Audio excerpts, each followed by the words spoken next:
So, oh my God. Hi, everybody. Hi, I'm live.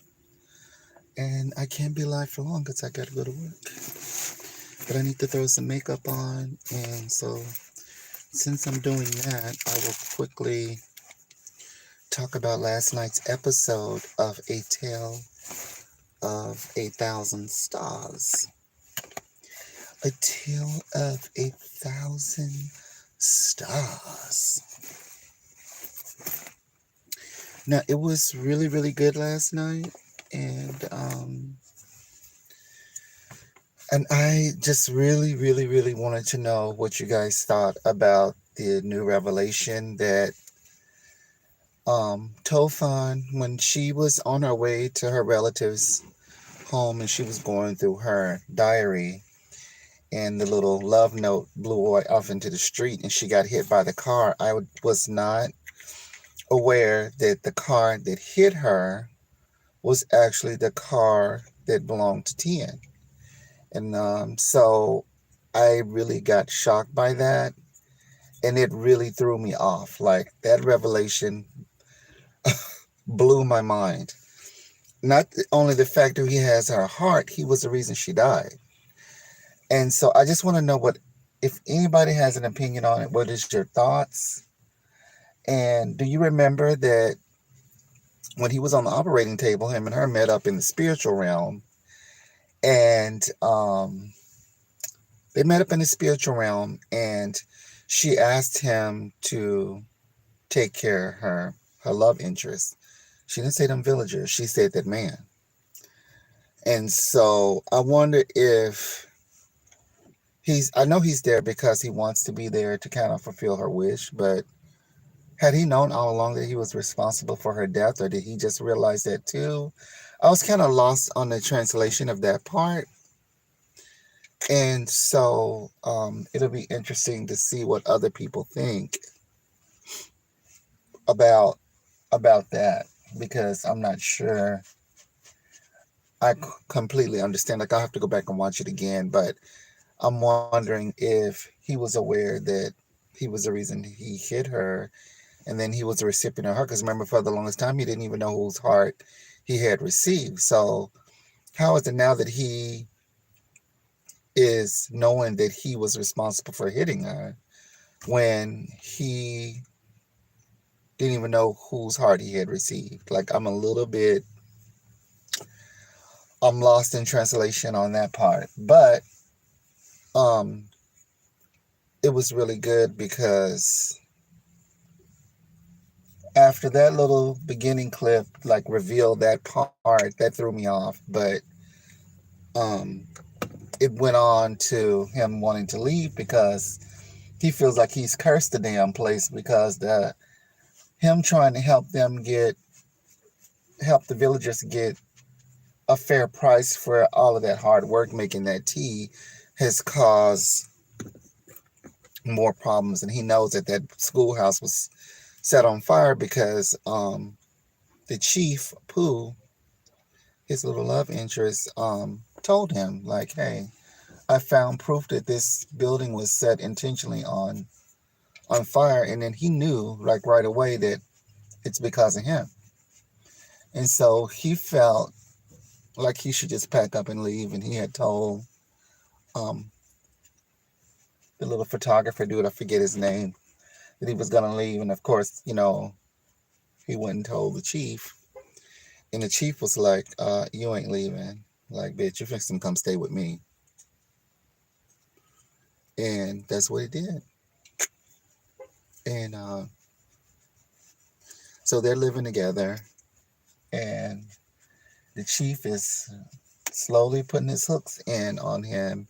And the people in the village are just really seeing a lot of similarities between him and the last teacher, not knowing the truth. But every time it comes up in conversation, it kind of like he has not told them the truth that him and her have some sort of connection, because not only did he kill her, he has her damn heart.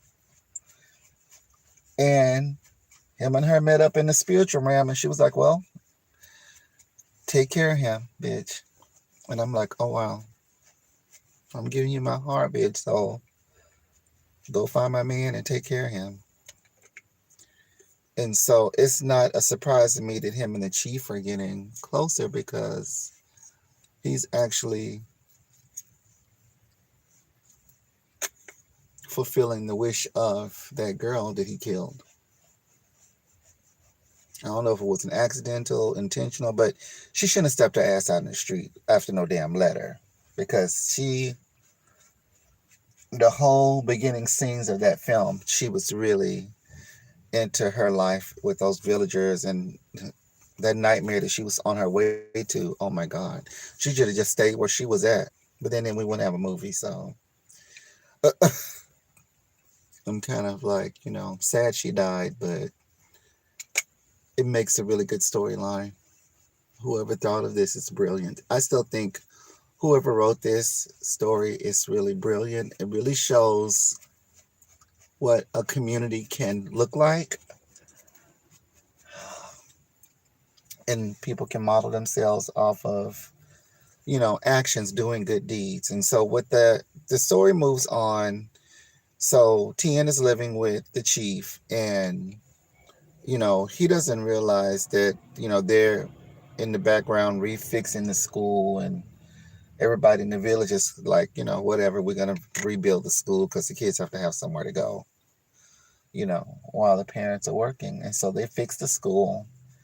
The chief brings Tien to the school, like he's all blindfolded. Everybody's there, and you know they're all happy because the school's going to be open again. They fixed it. They made it better, and they really love him. And they told him like, "Hey, we really love you. You just remind us so much of Tofan, which is the teacher that they don't realize is dead. Like a few people know, and that doctor has really researched, his background, and he knows everything, including that he was responsible for the teacher's death. Like he's got the full inside scoop. And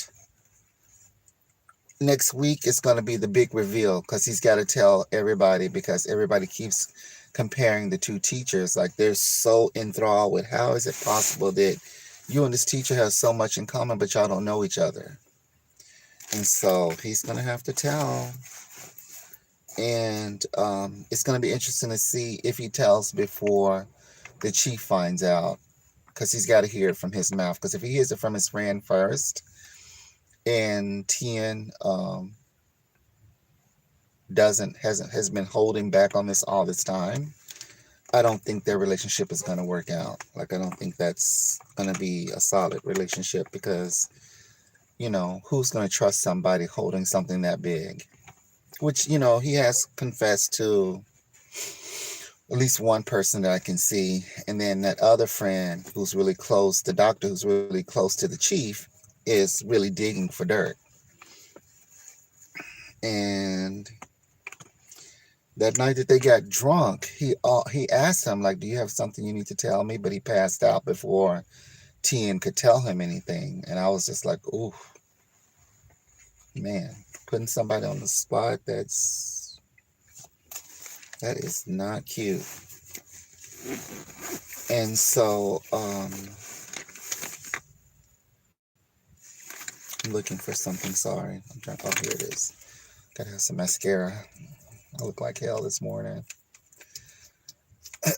And so it'll be interesting to see what happens next week. I can't wait. I wish this weekend would be gone, and next week we'll be back to Friday again, and so I could see the next episode. But have to wait. And it just looks like Tien and the chief are really getting so close, and he's even like exposing himself naked and everything. They had like a little whole shower scene together, and he was naked in the outtakes. I was like, oh my God. He goes, you're going to be living here, so you're going to have to see me naked. That was the chief telling Tien, and Tien was like, yeah, but can you please? I don't want to be seeing all that. I'm like, Lord, I wouldn't mind seeing Earth naked. y'all gonna show me those fans only pages of his. Lord Jesus. Fine ass. And so, I mean, that was the excitement of it all. I mean, just the big reveal is gonna probably be next week, and I wonder if next week's the final episode. I just don't know. Like, I don't know how much more, many more episode is. Seems like a really long series, and it is so good. I'll definitely be watching this one again, like once it's done. I mean, compared to Lovesick, Make It Right, this will probably be my third BL that I can say is actually a favorite of mine that I could watch it over and over again, like for sure.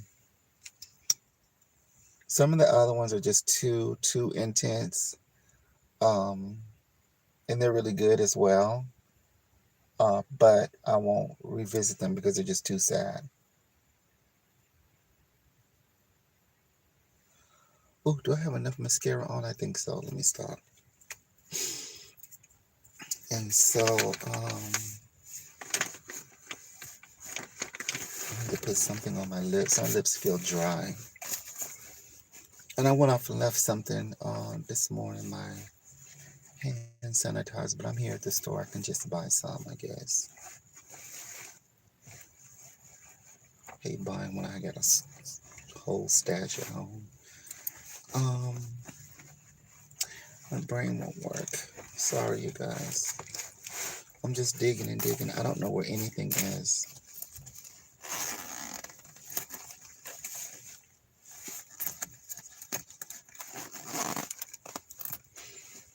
I cannot. Let me just pull this out because I know it's in here. It's like a little makeup organizer. There it is. Looking for this Carmex. Carmex. I was looking for my Carmex. Let's see, it's 9:45. I still need to brush my hair and put this shirt on and go in there.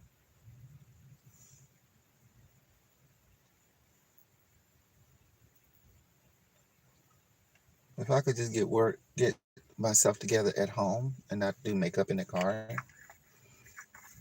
and all of that stuff that I do, I probably could get some more hours in. But then again, I have to build myself up to go in these places because, like I said, I haven't fully been protected, immunized, and even after that, I have my reservations about this whole thing because of my health conditions, and trying to work in the public is so hard. My nerves are bad. Sure, I got everything I need.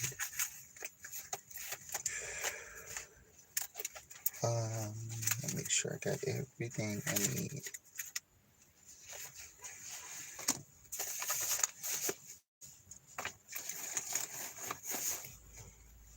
And just need to brush my hair and put my shirt on. Then put my shirt on and then brush my hair. And so I'm glad you guys, whoever's tuning in to my broadcast, thank you. I wish I could do more at home, but my internet is not solid. And so I don't get to do many lives at home or anything just for that reason. I have to pre-record and upload, which takes forever. And so when I do lives, I try to do the car chats when I can. And those seem to work really well for me.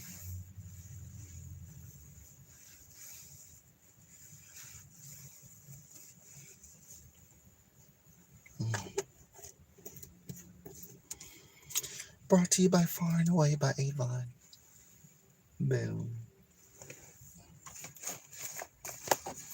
And so anyway, I'm going to go ahead and sign off. It was nice having this quick A Tale of 1,000 Stars chat with you guys.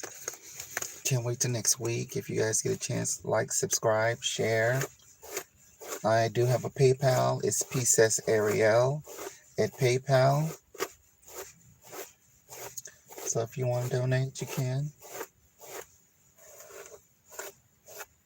Now is the time Times are changing. So I was going to do this afterwards, but it's getting on my nerves. Anyway, let me stop. Like, share, subscribe. Cash App, PCS Ariel. So now I have PayPal and I have a Cash App. I have not had time to promote anything because I've not been feeling myself. My swords, my brain power, and everything is just worn down from this pandemic. So I do apologize. So take care and goodbye. Love you.